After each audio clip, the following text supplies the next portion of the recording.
The time is now, the time is here. Round up the soldiers and lend me your ear. Pick your head up, stick your chest out, be strong. Listen closely, cause men can't always be wrong. The time is now, the time is here. Round up the soldiers and lend me your ear. What up, everybody? It's your guy T Swin and your boy Jay Bean. And this is the Men Can't Always Be Wrong podcast, brought to you by CTR Media Network. And we have a special guest for you today, coming all the way from the Philippines. Man, we got some good topics we're gonna talk about. And this guy, man, he's amazing. He has a huge following on social media. He's heavy in the community, man. He does a lot of things dealing with people and their mental health, their self-health, and their self-care. And man, our guest today is none other than Mr. Jay Chanthalangsy. Thanks so much. Glad to be here, guys. Man, thank you for coming on with us. Of course. So, Jay, man, give us a little bit of your background. Yeah, so my name is Jay Chanthalangsy, currently residing in the Philippines as of right now. I'm a self-care and healing coach. I help my clients begin their healing journey with simple and effective self-care. Grew up in California and Hawaii.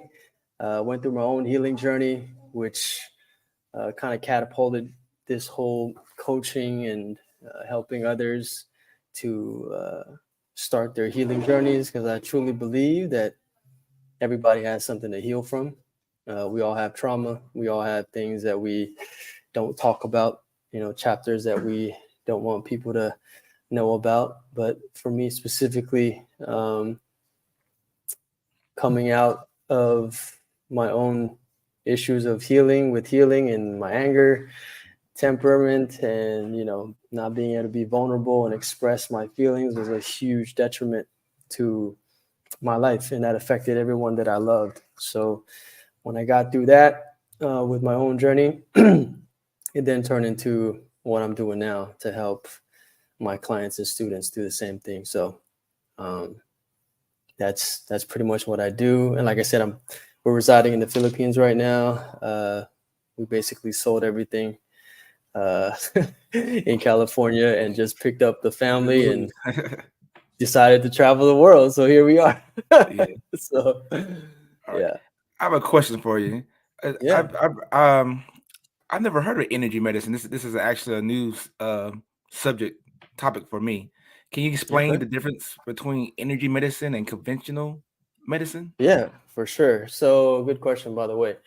So energy medicine, basically deals with energy. Medicine is just there because everyone's familiar with the term, right? Mm-hmm. But medicine is just something that you take that can make you physically, mentally, emotionally feel better. Energy deals with energy, specifically energy. Quantum energy, I don't know if you guys are familiar about that, but if you look at us in a microscope, 10 times zoom in, all you're going to see is little light beams bouncing around. We're all made up of energy. We're all made up of, light. And so energy medicine deals with that. I am a certified emotion code practitioner. So we use energy to create harmony in your body, right? Because if you have energy that is stuck within your body, it can cause a lot of energy blocks. It can cause a lot of other things like dis-ease, right? Physical ailments, and a lot of other things that can definitely impede on your life if you have these type of blocks. So that's what energy medicine is. Man, how did you discover energy medicine? Another good question. So it happened because my wife, we had our son Ezra, and after she had our son Ezra, she went through severe postpartum depression, rage, anxiety, all of that. It was one of the most scariest times of my life. I didn't know how to support her, what to do. I mean, there were points in that situation where she didn't even want to hold our son and our baby and be with us, right? I mean, and I've never dealt with severe depression like that. Yeah. I mean, I've been sad because of a breakup, but not to that point, Yeah, that extent, yeah. Exactly. And so, we went to the doctor, we went to see the psychiatrist and all that stuff, and they were going to give her, put her on some meds. But at that time, she was still mentally aware enough to not to do that, because she was also breastfeeding at the time whenever she wanted to do it. So she started to look into other holistic ways to help her deal with all of her, depression and rage and anxiety, Yeah. I mean, us guys will never understand what women go through after having a baby. You know what I mean? So it's most definitely, most definitely not. Yeah, so it's I've been through it too, bro. Okay, yeah. So pretty sure but so when she started to look, on the internet, I think she came across this other practitioner, and she was talking about this book called The Emotion Code by Dr. Bradley Nelson. And he's a doctor that founded this energy healing technique. And he's been practicing it for over 25 years on his clients, and he was seeing a huge amount of success stories and stuff. So he wrote the book, and this other person on Instagram, she was talking about the book, and then my wife happened to see the Instagram post, and she was like, I want to get that book. She loves reading. That's like her thing. So she bought the book, she started reading it, and then she told me, she's like, I think you need to read this book. And I was like, okay, cool. And I downloaded the audiobook. I love listening to books. So I went through it in like 3 days. And something inside of me was like, this is it. This is what's going to help you with your postpartum depression, rage, and anxiety. I don't know how I knew, but you just kind of get that knowing sometimes when things get that feeling. make sense. You felt it. Right, the intuition, right? And so we started to practice the technique, because the book tells you how to implement this energy healing technique on yourself, right? Yeah. So we started to do it on ourselves, and she was seeing some shifts in her mood, in her mental state of being, in her emotions.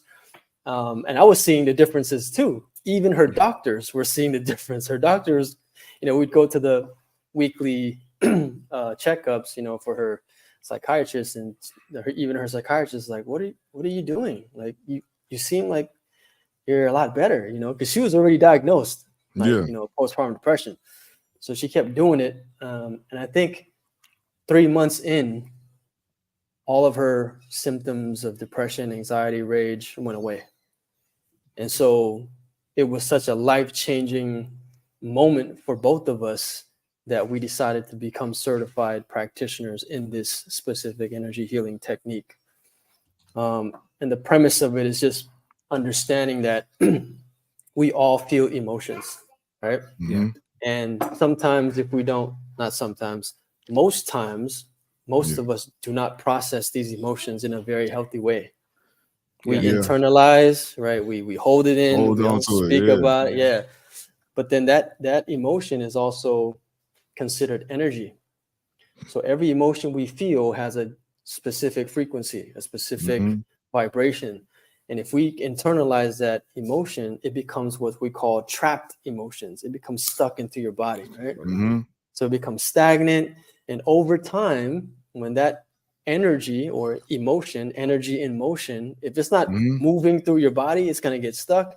And once it gets stuck, that energy is going to grow and grow, and it's going to start to distort your cells, your muscle tissue. A lot of people that come to us, they'll always tell us like, I've been having this crazy pain. I don't even know where it came from. Yeah. It's like, that's a lot of, emotions that you haven't healthily processed because we were never taught that, right? We were never growing up. I don't know about you guys, but my household was very like strict, like you can't feel nothing. Especially in the States, we're so used to this going to the doctor and they just sticking the pill in our mouth, that's the answer for everything in the West. Right, exactly. And I subscribed to that too, for a while until, that's when, seeing my wife go through that and understanding and seeing her get better, it made me really go down the rabbit hole about this whole energy thing, about the self-care thing, about how we as human beings have to look at ourselves in a very holistic way, like HOL and WHO. Like we're not just talking about physical, like physical, mental, emotional, and spiritual, right? Like all these four things, like they all intertwine and interconnect with each other. So we have to be very aware of how they affect one another. And, you know, you see a lot of people out there, they can be super physically fit, but then they have a lot of mental ailments, right? So we have to really be mindful about everything that, you know, we do to take care of ourselves in a very holistic way. Now, you talked about energy, and you talked about frequencies. Now, there's some, like you said, people being physically fit on the outside, but they say if you're at a certain frequency, you can be medically dead. At a low frequency. And they say also talking about higher energy and higher frequencies also keep sicknesses out of the body. Correct. I've done a little research. Yeah. I've also, I know you're big on meditation too, man. Yes. So yes. I took a class on transcendental meditation. Nice. So we have a school here in Houston, and I'm a member of a lifetime member. I don't meditate as much as I should. I need to get back into a heavy practice, you know, in the morning and in the evening. So I'm big on that. Yeah, man. Congratulations on that. And, you know, I always champion people who want to step into that realm of meditation.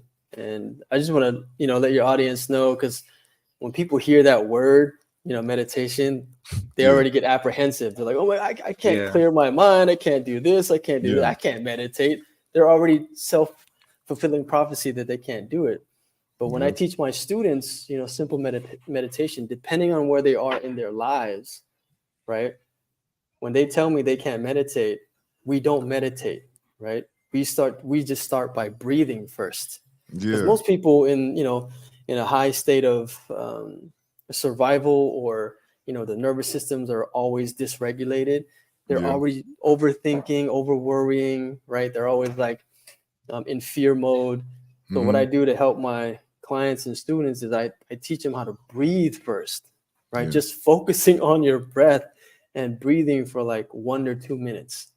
And that in itself is already meditative, right? Because like I said, I mean, you know, marketing and all this stuff, you know, and they see on TV, you know, they think like, oh, I have to be like in a cave somewhere and clear my mind and not have any thoughts. So I'm like, no, exactly. I mean that helps too, but you know, the main point of meditation is to relax your body, right?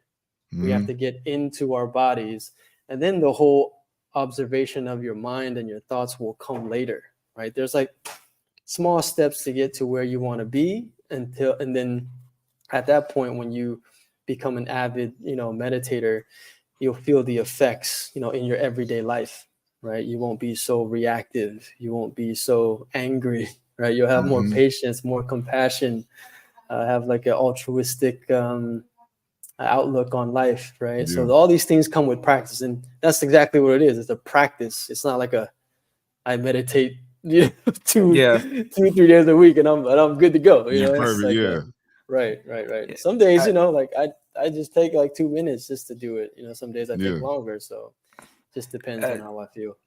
And I have another question for you, because I'm new to the whole meditation thing. You know, I know enough to get in trouble, basically. You know, so what are some common misconceptions about energy medicine?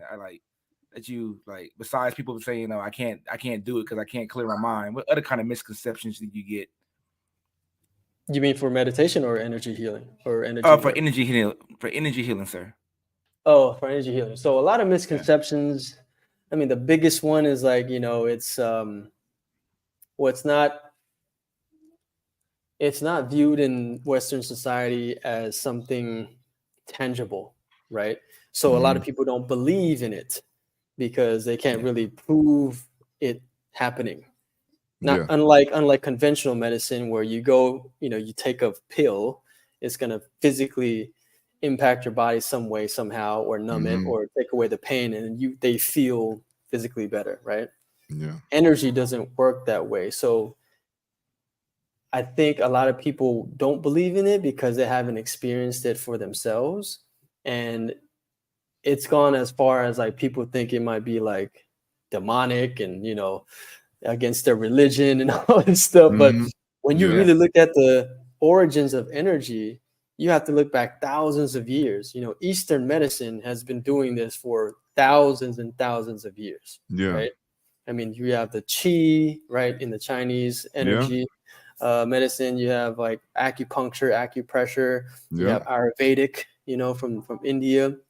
Or even just practicing mindfulness is also trying to elevate your energy centers, right? All the chakra systems, all of that's from Eastern, you know, Eastern medicine. It all encapsulates everything about energy. And what I feel, you know, when I did this, because I kind of grew up in this, but I was never really aware because I was so rebellious. Right?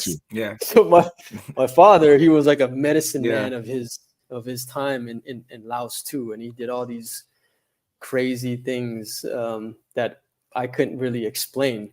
So I grew up seeing all that stuff, and I really didn't believe it until, you know, I went through my own experience with my wife and all that stuff and doing the work on myself. And that's when I really understood, like, oh, wow, this is really viable. This is something going on.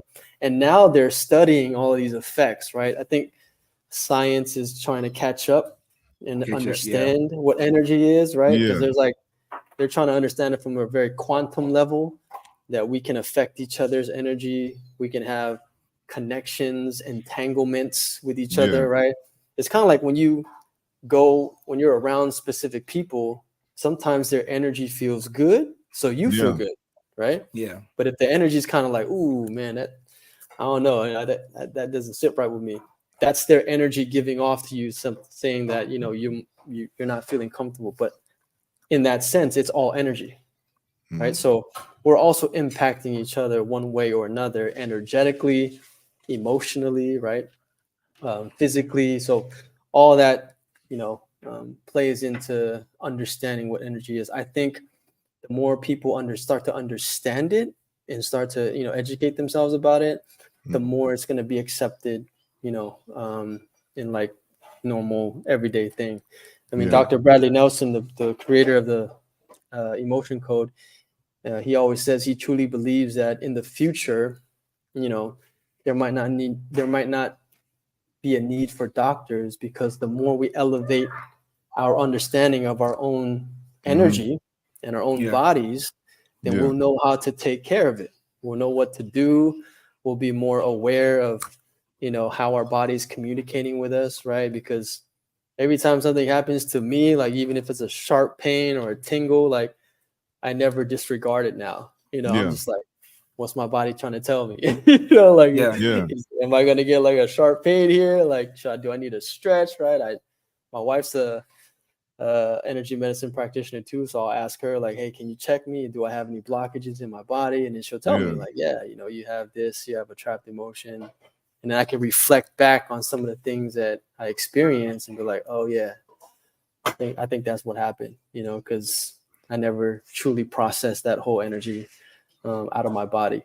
So now, Jay, I got a question for you, man. Is there a specific name for this energy medicine? Because I'm familiar with Reiki. Are you familiar with Reiki? Yes. Yeah. And so, and like you talking about checking for like ailments or areas that's, you know, there's injuries, you know, sickness. They would have. I took a class once. I'm telling you, I'll be into this stuff. Yeah. And they had us rub our hands together. You know what I'm saying? And then take your hands and put it over the area of your body or somebody else's, and you can feel the energy where it got weak and lower. And you can tell if somebody had an issue. I'm also big, man, you know, checking to the chakras. I got incense in here for each chakra. You know what I'm saying? The boy T Swim, I'll be on it. You know what I'm saying? Yes. Yeah. I mean, that's amazing. And great question, by the way. I'm very familiar with Reiki. Reiki is also a different type of energy medicine or an energy healing modality. The one that we're certified in is called emotion code and body code. And so Reiki is different because Reiki focuses on imbalances in your energy body, right? All the chakras, they can sense, practitioners can sense just by looking at your body as a whole. And if they sense there's a blockage or a resistance in any of your energy fields, they can release it, right? By pure intention, or, using crystals or whatever, right? Yeah. With emotion code, the difference is we utilize your subconscious mind to identify the trapped emotions that are inside of your body.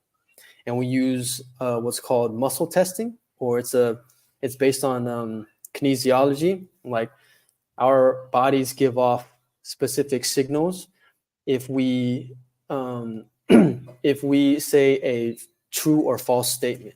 So every time you say something false or not true, your body goes weak, right? Because it's a negative statement. If you say something true, your body becomes strong. And these are very subtle signals. It's kind of like when people go, to like get a polygraph test, right? And they put all those electrodes on you. It's measuring that subtle change in your muscles, right? Because that frequency that's coming off of you, it's either negative or positive. So in our technique, we utilize your subconscious mind by asking it questions, and then we can muscle test with our bodies to see if the question to see if the answer to the question is true or not, right? So as a practitioner, we are certified to use our bodies as the tool to do the muscle test to get the information from anyone we're working with. And energy spans, space and time. So Yeah. I could be working on someone on the other side of the world, right? Yeah. Because energy doesn't have these limitations, right? Yeah. And people can feel it. People can also sense things. They can, feel tingles in their bodies. They feel a lot lighter when emotions are released, right? Yeah. We've helped thousands and thousands of clients already. And we've experienced it ourselves, my wife and I. And for us, it was really life-changing, for us to understand, we have all these, trapped emotions within our bodies, and then we have to release it, because if not, it just shows up later on. For me, it was like a lot of, triggers that would happen, right? I would always get like super defensive easily, right? My wife and I would always fight and argue about the same stuff.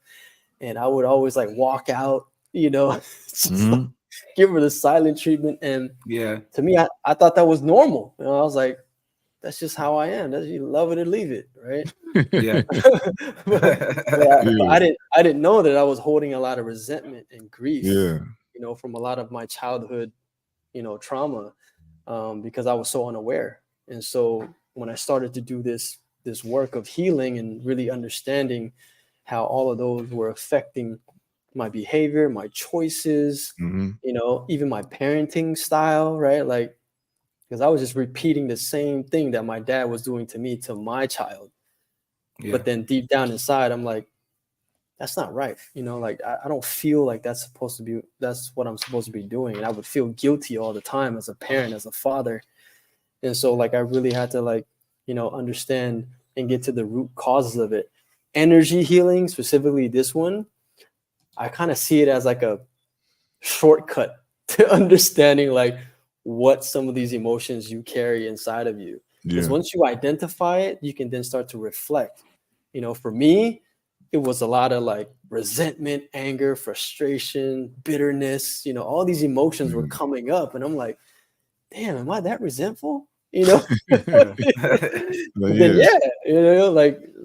lot of, my dad was really strict. So a lot of that came from, the relationship from my father and I. So. You had said that, man, you was around the teachings and didn't really recognize it. So, man, I'm gonna put this on the screen.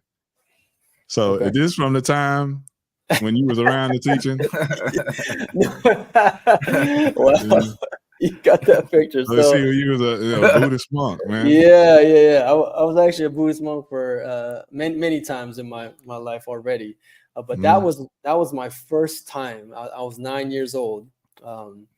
And a quick story, the reason why I was, I became a monk for so many years is my dad was a very devout Buddhist, right? He basically was a Buddhist all his life until he was forced to come out of the cloth because they were going to kill him, right? Like in Laos, they had some like communist war, like silent war or something like that.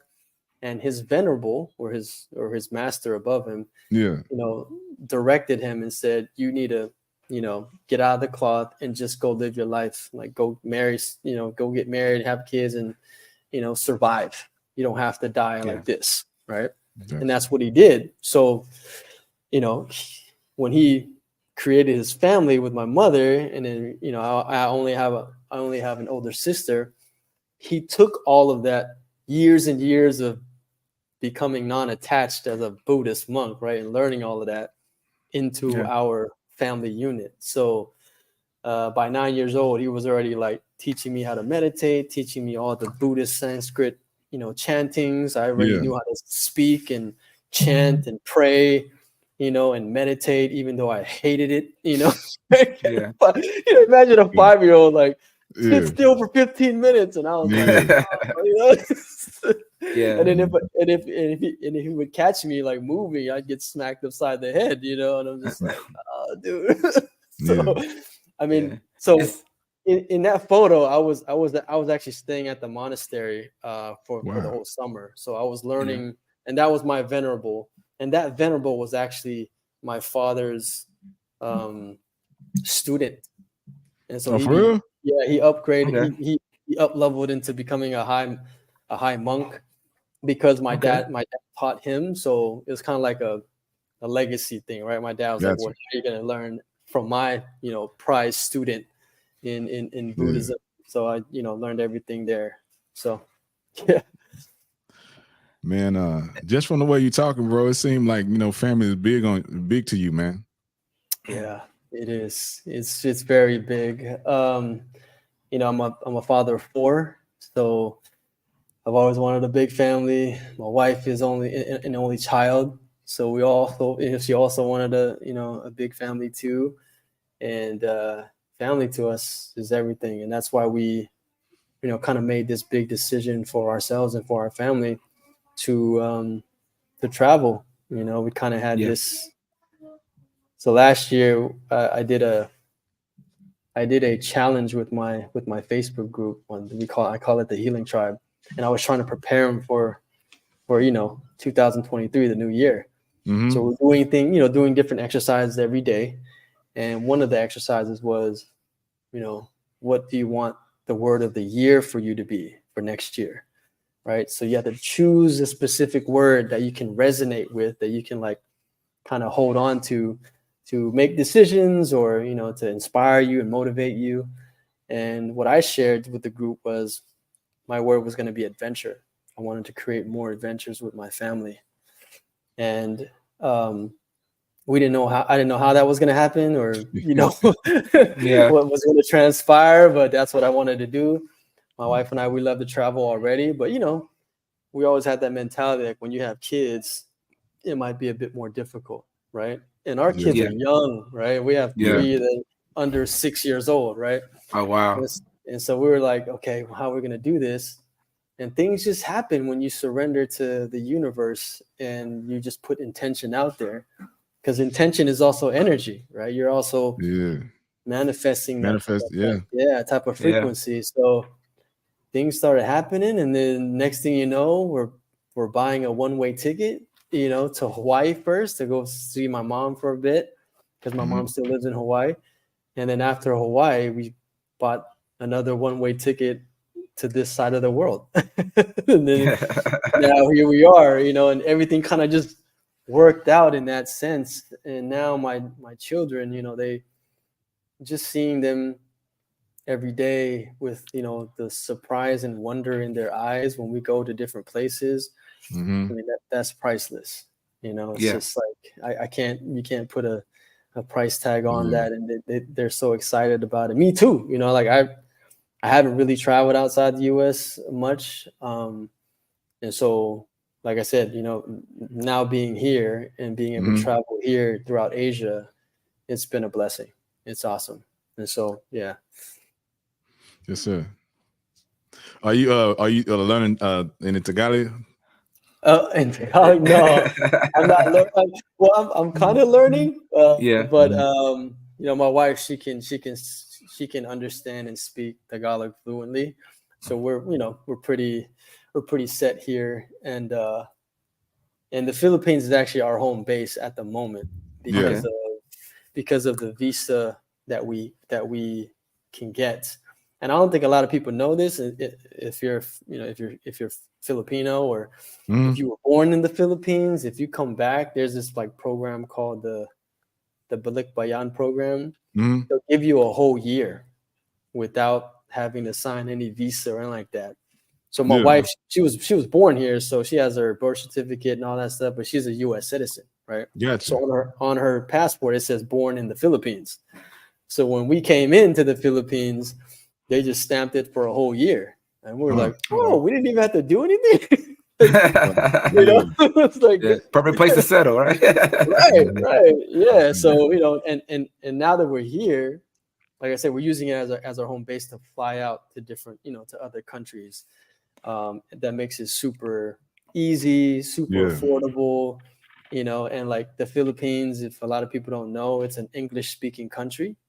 So everyone speaks and understands English. I mean, not to our caliber, but they can understand because, it's taught in the schools as a second language. Right. And so when I came here, they already think that I'm Filipino. So I already looked the part. But when they speak to me in like Tagalog, I'm like, oh, I'm sorry, I'm not Filipino. But then when I speak in English, like they can I can get around on my own, like easy, right? Okay. So, I have a question. Back to the as far as trauma, do most of your clients like is the most of their blockages from childhood trauma, or is it from adulthood trauma? Good question. Very good question. Most of our blockages come from our whole lives, right? When I do the energy work, specifically emotion code and body code, when I tap into your subconscious mind, your subconscious will lead me to understand where the trauma and in what timeline that it wants to release. So when you think about your subconscious mind, you have to think that its main priority is to protect you, right? And it's a supercomputer that's in your mind. So your subconscious houses all of the different events, all the memories, all the instances of your life since you were born, and some people even believe before, right? Preconception. And so you have all of that information in your subconscious mind. So when a practitioner like myself taps into your subconscious mind, it's up to your subconscious mind to release whatever it wants to release, but its main protocol is to protect you first. So most times what we find that when we start to work with clients for the first time, the trauma will come from specific things that's very recent, right? Because we're trying to open up and try to get familiar with how the trauma has impacted them, and the more we work with them, time over time, right? That's when the subconscious becomes a lot more open, because at that point, the client or the student will actually, get the sense of what they're feeling, what they're releasing. And then the subconscious is okay with going to the very deeper traumatic events, right? Things that happen in the childhood. Because with this type of work, we can also identify exactly, at around what age that trauma happened or that trapped emotion, happened, right? For example, for me, I had a trapped emotion of bitterness at the age of 17, around the age of 17. And then, I would release it. And then once you release it, what happens to most people is, their subconscious is open, and then memories will start flooding into their mind, right? Things will start to come to surface. And then we talk about it. We talk it through, and the emotion is released. And once it's released, a lot of people feel a lot lighter. You know what I mean? Their heart kind of opens up a little bit. They can breathe easier. If we're trying to, help them with physical pain, the pain subsides, right? So all these things happen, but it's primarily based on, what your subconscious allows us, the practitioners, to release. So I can't tell you right now, like, if I work with someone the first time, we're going to go all the way back to the childhood. Yeah. That's rarely the case because, like I said, your subconscious is always trying to protect you. And, for you to bring up those deep traumatic events, it might give you PTSD, and your subconscious will never allow you to feel that way if you haven't felt it before. Does that make sense? Mm-hmm. Yes. So yeah, so that's how this energy healing works. Yeah, I remember taking my transcendental meditation class, and they talked about positive stress and negative stress. Yeah, and they talked about it. The example they gave was that it was like a coil, and the more that you meditated, the more you unravel that coil and release that negative stress. They say the positive stress was like good things that happen to you in your life. You want to hold on to that. The negative, you want to get rid of it. And the more you do it, the deeper you go till you get down to that childhood stuff. Yeah. So that was explained. And they talked about the top. They gave a demonstration. The example was like water. The top is got waves. It's crashing. The deeper you go, the more calm it gets. Right. Right. Yeah. And psychology tells us that too, right? About childhood trauma. A lot of us that, if not all of us, that have childhood trauma, it just means that when we were children, we were experiencing a very traumatic event that our bodies couldn't process the emotions, right? And most of us, we were told to not feel, not cry, not express. And then we get into this survivor mode, right? Our nervous system gets regulated. And then now our subconscious is like, well, you need to start surviving. You need to start doing everything you can to not feel this way. And then that becomes part of your behavior trait. That becomes part of your personality, right? And then as you get older, all those things from the past, right? Because that trauma compounds over time, right? So if we don't work through it, if we don't work through it, it's just going to continue to build and build, and then that's what triggers are, right? You see or say one thing, and then boom, you're triggered. It explodes out of you, right? So that's like harboring all of those trapped emotions or energies that we really truly didn't work through. And like I said, like you said, T, when you work down to the childhood level, you get very deep into some of the things that you've been holding for a long time, right? Now another thing too is what I was told is that I was told this by I used to go see a psychiatrist when in my military stuff, and she was like, if you don't do something about your stress, the body will do something. Right. And that's where the twitching and the nervous blinking and all that kind of stuff, or stuttering and stuff like that comes from. I said the body will react, blacking out. If you don't do something, the body gonna say, well, I'm gonna do something right now. Right. Exactly. And the body keeps the score, right? I mean, there's a great book out there. And when you experience those type of things, most of us disregard it because the pain isn't as painful, right? We're not suffering when we're like twitching or, even when we have sharp pain, if it goes away, we don't really think about it, right? Yeah, we're just thankful it's gone. Right, exactly. We stuff it and keep going. Yeah. Right. But if you really look at your body, it's a very intelligent being, right? It's always talking to us, whether it's pain, sensations, twitching, twinges, whatever, like blinking, or, even when you feel good, like you have sensations or, you get goosebumps all over your body, right? That's always your body, it's super intelligent that it's always communicating with us.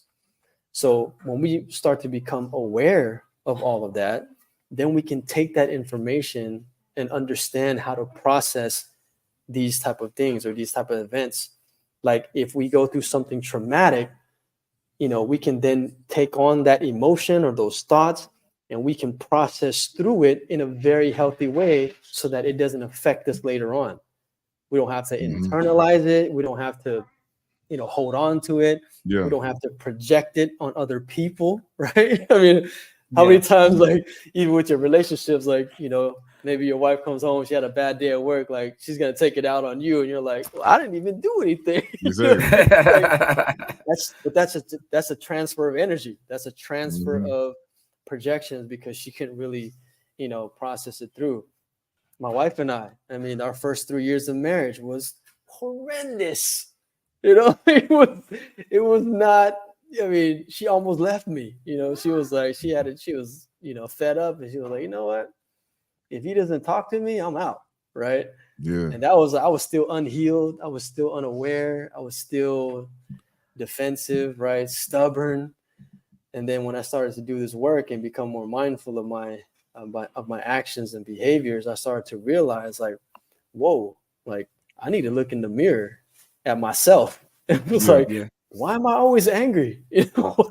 Why do I get upset when she just asks me a question about something? How come I can't verbalize my emotions? Yeah. Is it that serious? Yeah. I was very emotionally unavailable.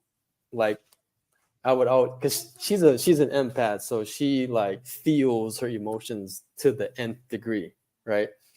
Me, on the other hand, I was like, one word answer. How do you feel today? Good. I'm all right. All right. Okay. Yeah, right. Even if something's going on my mind, even if I'm, like, worried about something, I didn't know how to articulate that.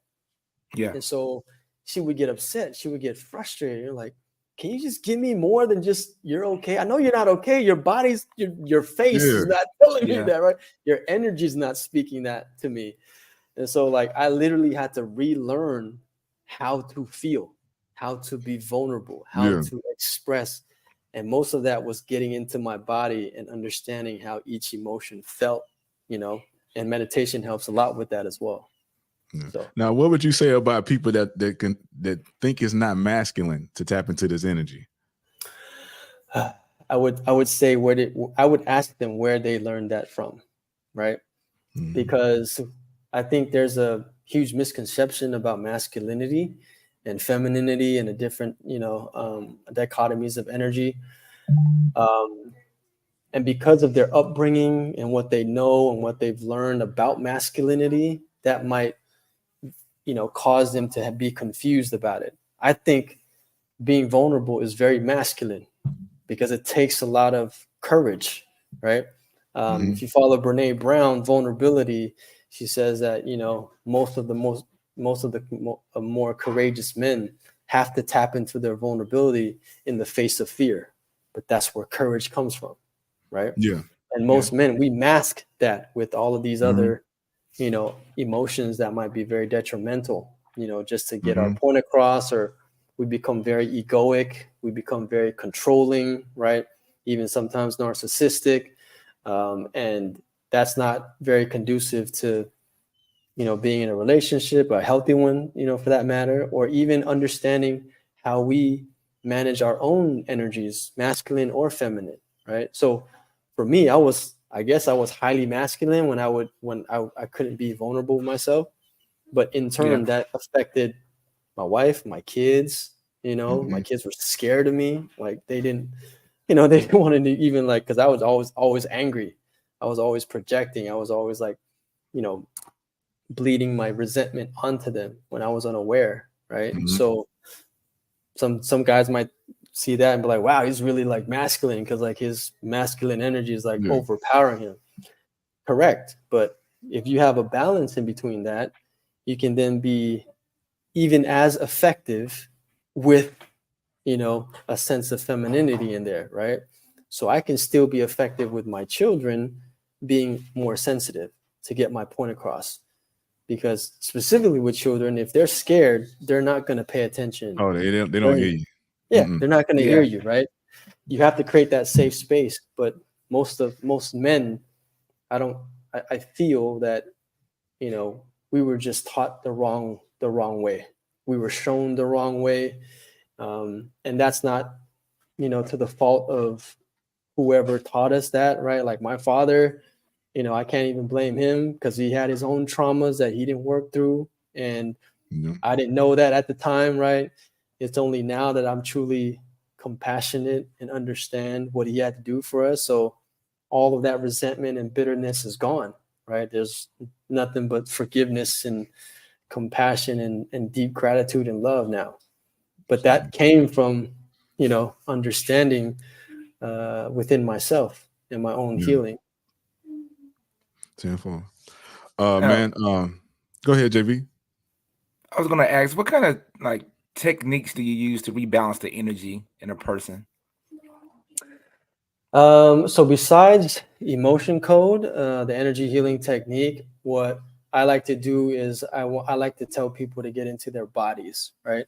Because every time there's an imbalance in energy, your nervous system gets dysregulated. And you can feel it because things start to happen within your body. Like your muscle starts to tense up, your pupils get dilated, you might start to sweat or stem a little bit and tremble. That's your body trying to protect itself already. So for me, my number one thing is once you feel like there's something, becoming imbalanced, or you feel anxious or tense, go straight into breathing. It's free, it's available, it's simple. All you have to do is just take a couple of deep breaths in and out, right? And just drop your shoulders, unclench your jaw, and just try to focus on the breath. A lot of people don't, they overlook the power of breathing. And I'll tell you a quick story, because I didn't get into breath work until 2 years ago. And I read this book called Breathe by James Nestor. I read that book also. Yeah. I read that. That's the reason why I tape my mouth when I sleep. That's the reason why I train with just breathing through my nose.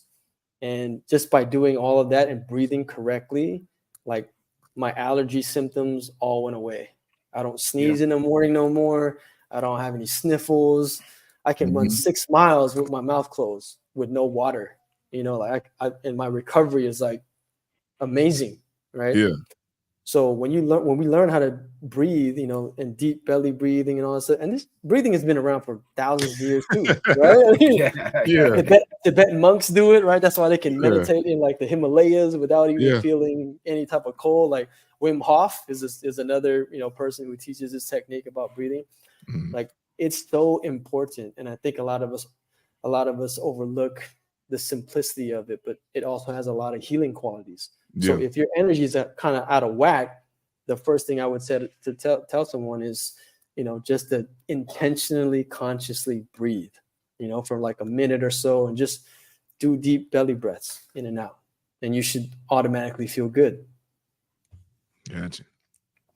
Now, man, I seen here, man, it says that you got married 4 times. Me myself, man, I've been married twice. There's two different women, but you got a story of being married 4 times. No. Well, I married the same girl 4 times. So I married my wife 4 times. That's a funny story because we have 4 different wedding anniversaries. Wow. So we got married in a civil ceremony, right? So just to get the paperwork, and that was in Oakland, California. We got married there and had my friend officiate, the whole ceremony, which is beautiful. And then we came to the Philippines and we got married in her Catholic tradition, right? Because my wife is Catholic.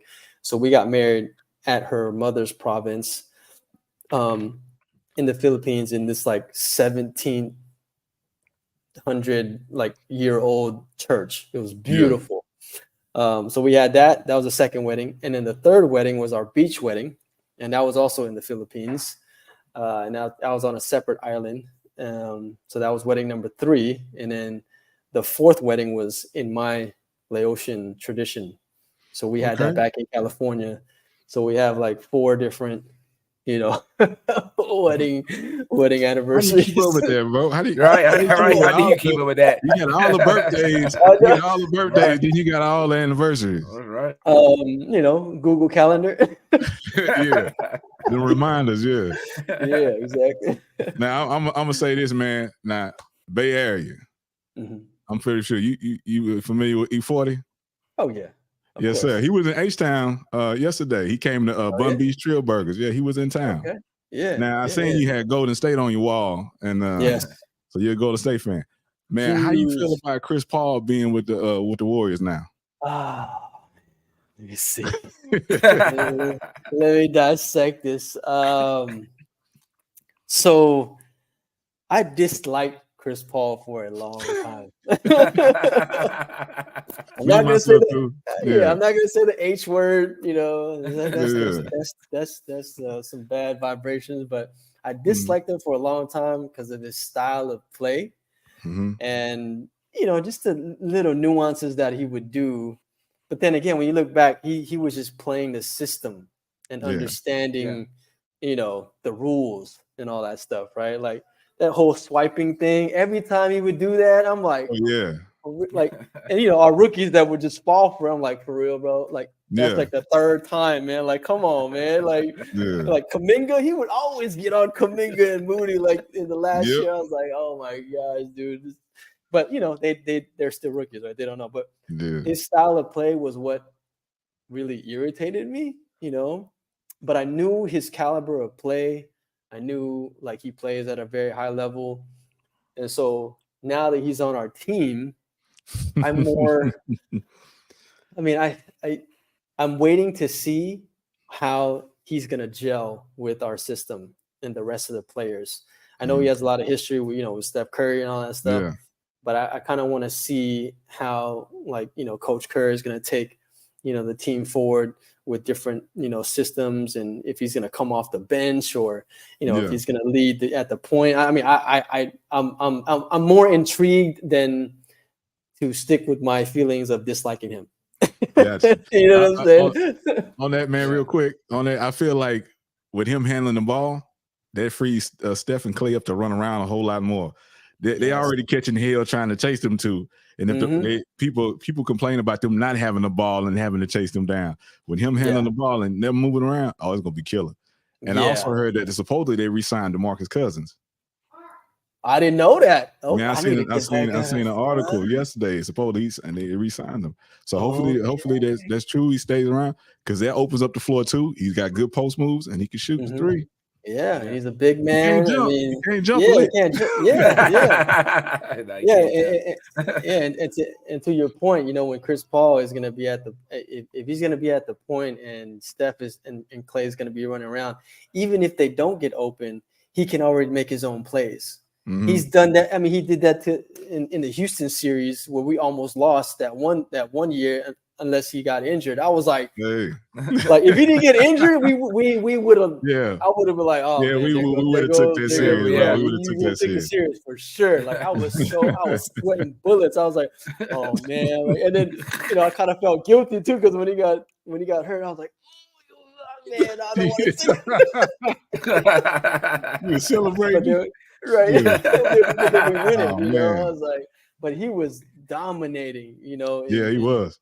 He was James Harden checked out and he checked in. Yeah, exactly. And if there's no other players, he would just make that little mid-range shot anywhere he wants and just it's good. Yeah. So I'm excited for the season. I'm really looking forward to it and to see where we're gonna take this. I know we have at least 3 more years to chase the championship, and I think we're at least gonna win one more, man. I want at least one more for Steph. I believe that's gonna happen too, man. I believe it's gonna happen too. Yeah. So, man, now back to the travel, man. Yeah. The decision y'all made to move overseas. How long did y'all think about that decision, man? Or was it just a New Year's resolution? You was like, we just gonna do it. You know what, T? It was like I said, we've always wanted to travel, and everything just lined up. Like when I say everything lined up, like things just started happening. Well, we couldn't explain it, Gotcha. My wife and I were like, if we want to travel, let's just do it. We didn't even know how. We didn't know, and we were living with our parents at the time. We're like, but we got so much stuff. What are we gonna do with the stuff? So then I just started selling things, on Facebook Marketplace, then I sold my car, and I was like, well, now we don't have a car, so this you can't look back now, right? So then Yep. we bought our All ticket. in. We bought our ticket, and then it just happened one after another. And then next thing you know, we end up here, right? And even when we got here, we feel like the universe has already like conspired for us to like just lined everything here. up. In a very comfortable way. Like even where we're living now, like it's you know, a good friend of mine. It's his investment property, Gotcha. and he had just gotten the keys. He had just gotten like turned over, right? And then he knew that I was coming out here. He was like, "Man, I would love to like have you guys rent it because I trust you." You know, like I know you're gonna take care of it. Like I'll give you a sweet deal and all. So I was like, okay. Relationships are a big thing, man. Yes. Now, so, I mean, what would you say is the difference between being in the States, having all that responsibility, and then let some of that go, and then being where you're at now? Oh, it's a lot lighter for sure. Energetically, mentally, stress wise, you know, when you come to a different place where you don't know the language, you know, and you're forced to get outside your comfort zone, even though we've been here a couple of times already, we haven't really immersed ourselves in the culture, right? And really like lived here long term to understand how the environment's going to impact us. And so when we came here, you know, we started to see the different nuances compared to the States and the Philippines, right? The vibe here is way more relaxed. People are way less stressed. They're way more happier with their lives, even though, you know, economically they're not making, you know, as much, right? Like everyone here is like smiley and polite and just like loving, you know, like, and they hang out with their families, and all the weekends are always packed and doing activities, you know. It's like, you know, in the States, it's like you go somewhere, if you smile at someone, they might look, they might look at you funny, what you smiling at, bro? I'm like, exactly. I'm just smiling, man. Yeah, I got a chance to, while I was in the military, I got a chance to travel around Asia a lot. I lived in Japan for a year, and I got a chance to go to South Korea. I also got a chance to go to Hong Kong. So yeah, I'm Chinhae, Donghae, Seoul, Korea, Hong Kong, all over Japan, man. And so just the way of life, you know, it's like people not worried about certain things that stress us here. Life is easier, food is healthier. Like we were talking about medicine earlier. Over there at the pharmacy in Japan, they had plants. They had plants in the pharmacy, and somebody would come with their prescription, and the pharmacist would take the leaves off, so he take bark and then he grind it up and then put that into a capsule and then give it to the customer. When I saw that, I was like, boy, they would not allow that in the States. Even though I feel that's the best thing, they would not allow people see that, they're gonna shut that down. Right. But it was just so amazing, man. And then also too, man, I had a friend and she told me, she said, we can eat whatever we want as long as we drink this tea. I think it was like some oolong tea or something. And she was like, she said, you can eat greasy food, drink this tea, clean you out, you good. Yeah. So there's one thing I want to mention about, you know, the major differences specifically when it comes to food. So when we first got here, I started to notice and become aware of how much I eat. So in the States, man, I go to the taco truck, buy a fat burrito with 2 tacos, horchata, you know what I mean? I would inhale the whole thing. Like I would eat everything. And then I'd feel tired and lethargic and like, you know, like don't want to do anything, right? And all the stuff that we bought there, like you said, you know, a lot of processed stuff too. Yeah. And then when we came here, you know, even when the first couple weeks or 2 to 3 weeks, we would go out to eat and, you know, buy food. And I would notice that our table was full of food, right? For me and my family. Yeah. But then I look over the other table and, you know, the normal people, the locals there, they just have one plate to themselves and they would just eat and everything would be good. I'm over here like, are they going to get full with that? You know? You know? So then I'm over here looking at myself like, I think I'm overeating, you know? Yeah. And that whole that whole understanding with myself really tripped me out, because then I became aware that I was.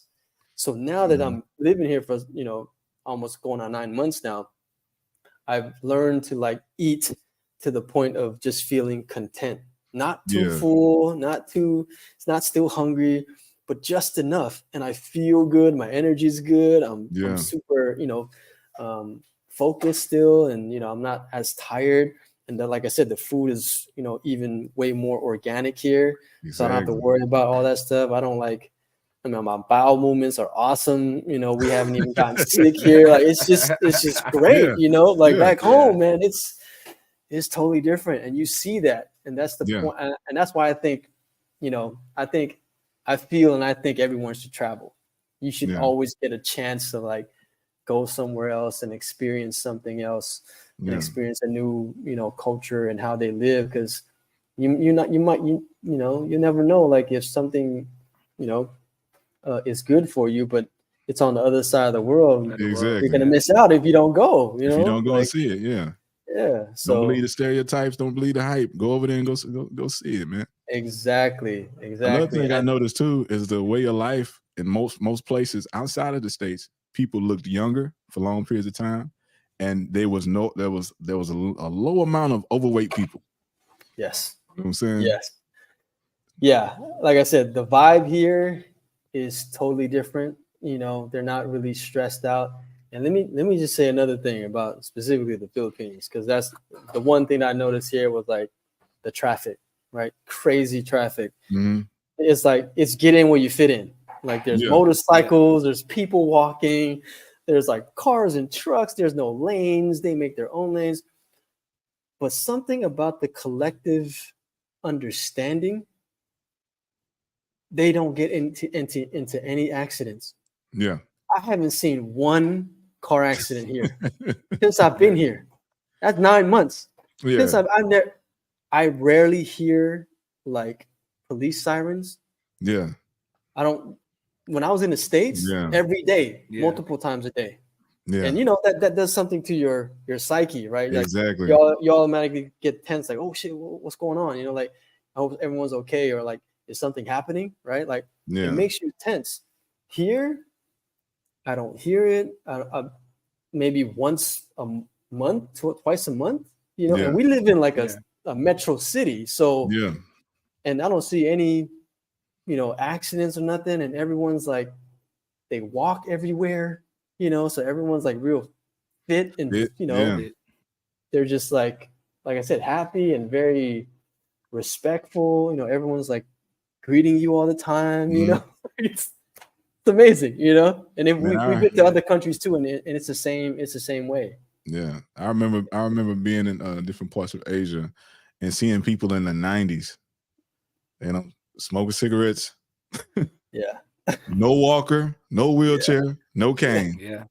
Working in the field, squat down, stand up. They not none of that. Yeah. And I'm like, man, how these people 90-something years old still moving like that? And we have people over here that's 30, 40, 50, got the walker on all 13 different mans. That's why I say you have to get out and go see the world. You may just find your healing. Yeah. Can I ask one question? Yes, sir. You guys? I love the name of your podcast. How did you come up with that? Why did you come up with that? Man. Well, one of my buddies, man, we wanted a name that would stick out and get attention. Yeah. Because also too, we were seeing that there was a lot of platforms where men didn't have a voice. And then and what we felt like a narrative that was being pushed is that men just always wrong no matter what, and they just have to accept it. But you know what I'm saying? Even when you're right, you're wrong. So we wanted a platform we could have our voice. And also too, is for betterment of men and correcting men. Yes. So I'm gonna go back to you with a question. Oh, that's a good one. I like that. I like that. Yeah. So can you tell us about a time where everyone thought you was wrong and you were right? Or can you tell us about a time when you were wrong, living wrong, or what did you do to make it right or be right? Wow. I'm going to go with the latter, because when I first saw the show, your podcast, right, and the title of your podcast, that my immediate thought was, damn, I was wrong for a long time about myself. Right? Yeah. Like I said, I was very defensive, very unaware, very unhealed. So I always thought that I was always right.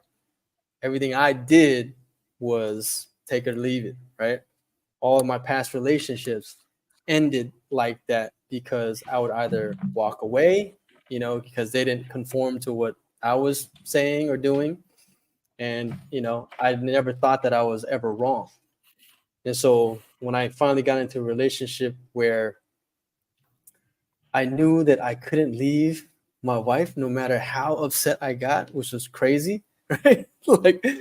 And she was like the only woman ever that I can ever see myself growing old with. All my other relationships, I never had that vision. But with her, for some reason, I had that. So even at the height of my anger or, bitterness or whatever, or defensiveness, for some reason, I would always come back. I would always be magnetically, back to her. And there were many times where I was wrong, right? And how I corrected that was to do my own healing. I really had to ask myself the hard questions. Like, why do I behave like this? Why am I so defensive? Why can't I talk about my feelings? Why do I get triggered all the time, right? These are difficult questions for me to ask because I came from my background of like, I'm always right and you're wrong, Yeah. And so whatever I said, you have to take it, because when I look back, that's the way my father was, right? My mother was very submissive. So it was like his rule or no rule, or his say or no say, right? Like you couldn't go against anything that he said. And so he was always right, even though he was wrong, right? Even though he made a mistake, he would still, be correct. And I adopted that attitude, being around that and being an observant to that type of behavior. So that stuck with me throughout my relationships until, this one fateful one where I really had to dig deep and ask myself those hard questions to start the healing journey, right? Because that's what happens. I got so tired of arguing about the same stuff.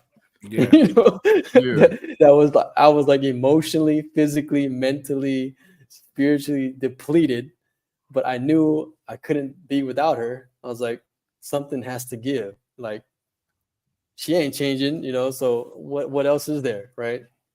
I had to look at myself and be like, I think it's me. Yeah. Self-reflection, man. Yeah, most definitely self-reflection. Right. So, and for those of you that are, and for your audience, this is something that I teach my students. If you don't know where you are in your healing journey,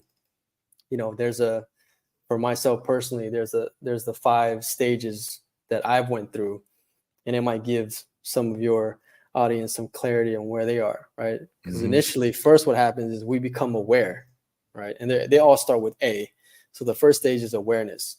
For me, my awareness was like my anger issue, defensiveness, not being able to articulate my emotions, right? And I couldn't connect on a very emotionally intimate level. And so I had all these like deficiencies in that sense. And then I became aware because I was so tired. I was so depleted and exhausted. I was like, something's got to give, right? And then when I went through that awareness stage, you then start to ask those questions, those hard questions to yourself. Yeah. And then you have to really do a lot of, shadow work to accept all the parts, all the shadows, all the, the childhood traumas that, you dealt with that, produced all of these different behaviors, right? Or produced all these different personality traits. And so that stage is the hardest stage, because that's when you really have to look at yourself and be like, well, there's all this stuff, there's something wrong with you. And you messed up a lot of times, right? You could have did this, you could have did this way, or, you could have made this decision. So you have to go through all that. And then you go into the action stage where you start to do the work. You start to like take care of yourself, right? Take meditation classes, see psychiatrist, a therapist, or whatever, right? Work on yourself, do a self-care routine, and then really try to, implement positive discipline and behavior to help you, get through those shadow parts of yourself to make you fully understand who you are. And then that's when you start to realize your healing, which is like the actualization stage. You start to heal. You start to realize like, oh man, under all that trauma, I'm this type of person. Under all that trauma, I value this, right? Under all of that trauma, this is what brings me joy. This is my definition of success. This is my definition of happiness, right? And then when you get to that stage, you then become your most authentic self. And that's the last stage, right? Healing is just you remembering who you truly are to get to your most authentic essence, right? Because at that point, you're very unapologetic. Nothing, no one can tell you anything. It's like, I have my truth, and I stand with that, and I'm not bothering you, because I'm living my life, like you do you, I do me, and the world is good, so. Yes, sir, man. Now, what events or workshops or things you got coming up, man? How can people find you? Oh, yeah. So I have a free Facebook community called the Healing Tribe. You can just look up Healing is the Hustle on Facebook. You'll find it there. People can join there. I have weekly trainings in there right now. And I teach all this stuff, how to begin your journey, how to do proper self-care, right? Talk about setting boundaries and all that stuff. You can also go to any of my social media channels, Jay Chanthalangsy. I have my website that has a whole bunch of resources you can download for free. I'm going to pull that up for everybody, Jay. Yeah. Website. Yeah. So there's like resources there. If you're interested in doing energy healing, you can set up a session with me, or I'm also accepting one-on-one coachings, clients at the moment as well. And as you can see, all his social medias are right there on his page. Right. All these links. All right, so. Yeah. So and you have like resources there. I am coming out with a course on TikTok as well that I'm going to be launching pretty soon. So, look out for that. Also, I'm working on a book right now that explains those 5 stages of the healing journey. And so hopefully that's going to come out by next year. We'll see. Yes, sir. Yeah. So. Yes, sir, man. Make sure y'all go to Jay Chanthalangsy webs.com, man. Website, man. Get the information. Tap in with him, man. Amazing dude, man. Hey, we've been talking like we've been knowing each other for a long time. I know. The energy is good, man. Good energy. Yes. I mean, like I said, thank you so much for this opportunity. I was excited to be here and, to have this type of conversation. And likewise, your energy is really, really good. I mean, it's different when you vibe like that. And like I said, everything's energy, right? So appreciate you.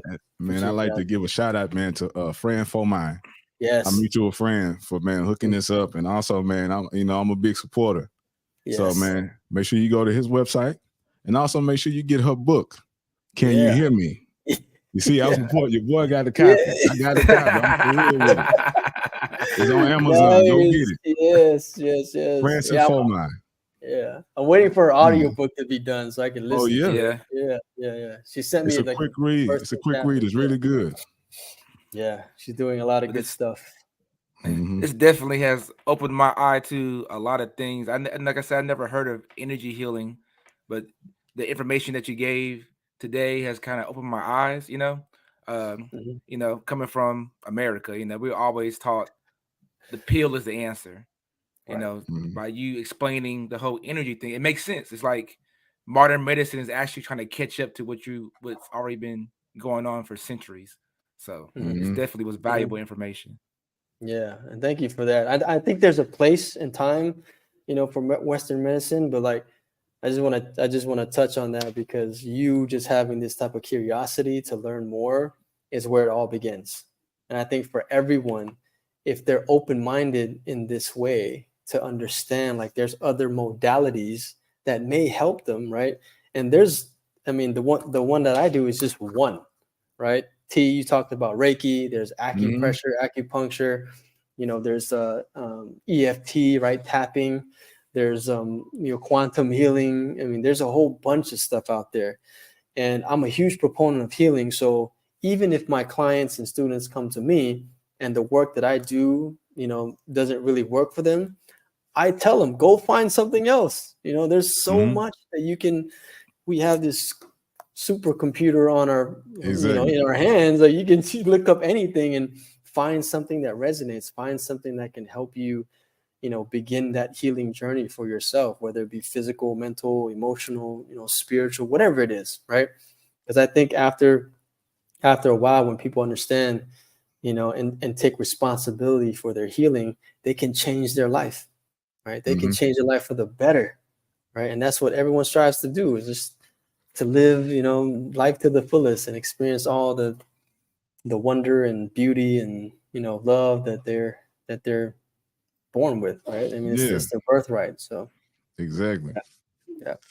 Yeah. I feel as if when we come in this world, we already have, and we're closer to the creator. And then as we go through this life, we get kind of corrupted. Disconnect, But then get in the way, we get distracted, and we have to find. It's on us to get back balanced and find our way back to the energy and the Almighty Creator. Yes, yeah, and that's exactly it. Like I said, even going through this whole healing journey, like, you're just trying to find your way back before you were tainted, before all of the trauma, before all of the, pain and suffering, right? Yeah. Because it deep down inside of all of us, we're pretty much the same type of compassionate being. Like, you look at kids, they're prime examples of how we're supposed to be, even how they regulate themselves emotionally. It's the same thing. We just honesty. Yes. Yeah. Very honest. Yeah. They're gonna let Very you know. honest. Very candid. You know what I mean? But it's like, but even if they feel sad or whatnot, and they get through it, they go back to being there in their homeostasis, way of being happy, right? They just are very curious, and they just want to enjoy the moment. I look at my kids all the time. I'm like, man, they're just having fun with this little block, Exactly. You know what I'm saying? Like, Imagination going wild. Yeah, just creating stuff, creating an environment. Yeah, exactly. And we can do that. I've done that many times, even in meditation. Like, I'll come out of a meditation, I'm like, that was wild. Like, you have these crazy psychedelic experience. You're like, whoa. I'll tell you real quick, man, before we get up out of here. Like, my experiences in meditation is almost like a weightlessness. Yes. It's like and the more I did it, the quicker I got into the meditative state. It got to the point to where I sat down, relaxed, got calm, and then my mind was clear, and boom, I was in it. When I first started, it took longer to calm the thoughts and clear my mind. And then it felt like weightlessness, like my body was gone and my head was floating. Then it felt like I wasn't breathing, because the breathing becomes so shallow, and you just calm. Sometimes you catch yourself, you do that, and I would feel like I'm traveling, or I would have memories of things that I thought I forgot about. Right. Or sometimes, man, you can also say I might see some things that ain't happened yet. Yep. Yes. Yeah. So I'll give you a quick example about that. Just today, I was meditating for like 35 minutes, and I have this marathon that I'm gonna do here in the Philippines, right? My first international marathon, and I went into the meditation just wanting to relax my body. I was like, I'm gonna just sit here and just relax my body. As soon as I went into the meditation state, like, all these visions of me running, like, into the different places of the course of the marathon and stuff like that. Like, I saw myself taking off my shirt, like drinking some water and like finishing the finish line. I'm like, wow. Like, and then I came out of it. I was like, I felt like I already did it. I already did, Because when you're in that state, your mind doesn't know the difference between imagination, visualization, or reality. Yeah. Right. And that's why we kind of get these crazy moments in that meditative state, because our brain waves are so, it's the frequency is at a very low level, right? Beta, alpha, even gamma levels. Like, that's when things start to look really, You know what I mean? Like out there, you're just like, what? You know, floating in space, your body's not there. Yeah. I've had all those experiences that you explain, and it's hard to talk to someone that hasn't experienced it. Because you're just like, what? You can do that? I was like, yeah, everyone can do this. Yeah, you can do this without putting anything foreign in your body.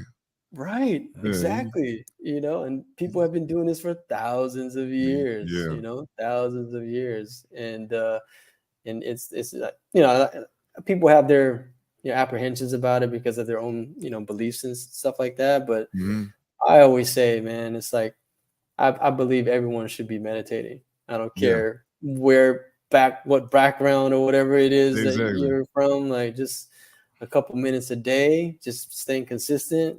Will can change your life, Yeah, tremendously. Yeah. All right, bro, man. Thank you, man, for coming on, man. Thank you so much, man. You, bro. We're gonna have to do this again in the future, man. Yes. Likewise, man. Yes, sir, man. Sure. Once again, man, make sure y'all go to his website. All his social media links on the website. The website is at the bottom of the screen. Make sure y'all tap in, man. Follow this man. Take his coaching. You know what I'm saying? Help yourself. Help yourself. Yes. Yes. That healing. Yes. Exactly, man. Healing is the hustle. Exactly. Yeah. Bro, we appreciate you, man. And we're going to have to do this again. Thank you for your time. Oh, yeah. My pleasure. It's my pleasure. Thank you guys both.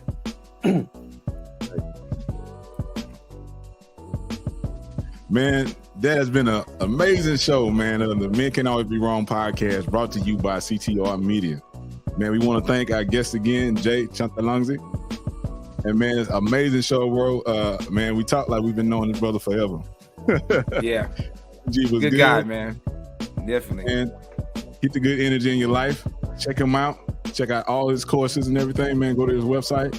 Check out everything, man. Tap in with him on social media, man. Follow this man so you can get the attention and the help that you need, man, to self-heal yourself and take your self-care seriously. Yeah, she got that trauma out your body. Exactly. That trauma out your body. Yeah. She got T-Swin and your boy J Bean. Yes, sir. And we are out. CTR Media Network is now accepting new podcasters to join our growing network that's reaching 350 million global listeners. Have you heard? CTR Media Network offers podcast production, podcast training, distribution, and product placement. Book us for your next event or schedule an interview with CTR Media Network podcasters today. To learn more, go to ctrmedianetwork.com.